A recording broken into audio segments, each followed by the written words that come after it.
নমস্কাৰ মই দিতিয়ে আপোনালোকক মোৰ অন্য এটি নতুন ভিডিঅ'লৈ স্বাগতম জনাইছোঁ।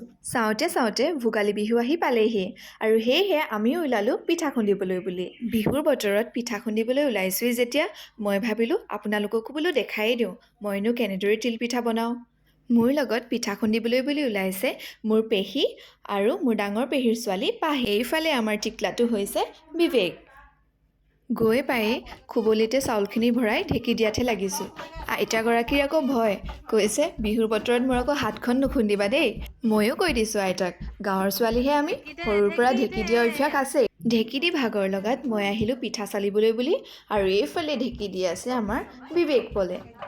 এইখিনিতে আকৌ মই আপোনালোকক কথা এটা কৈ থওঁ দেই, তিলপিঠা চালোতে চালি যোৱাৰ মাজে মাজে এনেদৰে টিপি টিপি ৰাখিব, নহ'লে হাৱা সোমালে পিছত পিঠাই নুঠে। এইফালে পিঠা পনাৰে ভৰ্তি ৰঙা চাহৰ প্লেটখন দেখি পিঠা চালি থকাৰ পৰাই একেজাপে উঠিয়ে আহিলোঁ।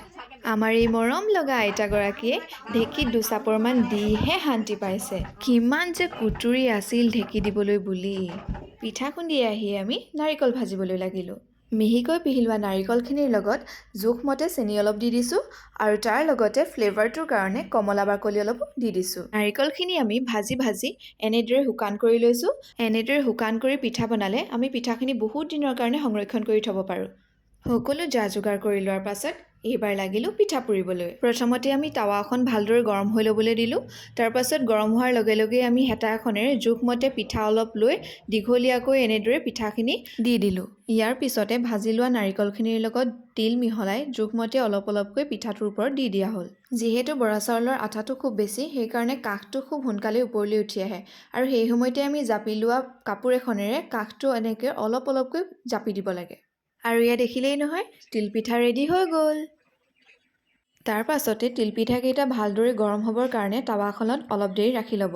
এনেদৰে টাৱাখনত ৰাখি তিলপিঠাকেইটা যদি অলপ দেৰি শুকান কৰি লয় তেতিয়া খাবলৈও খুব সুন্দৰ হয় আৰু বহুদিনলৈও সংৰক্ষণ কৰি থ'ব পাৰি।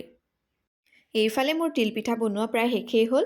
এইটো একেবাৰে শেষৰটো পিঠা বনাইছোঁ, সেইকাৰণে ভাবিলোঁ একেবাৰে শেষৰটো পিঠা বনাওঁতেও ভিডিঅ' অলপ কৰিয়ে থওঁ।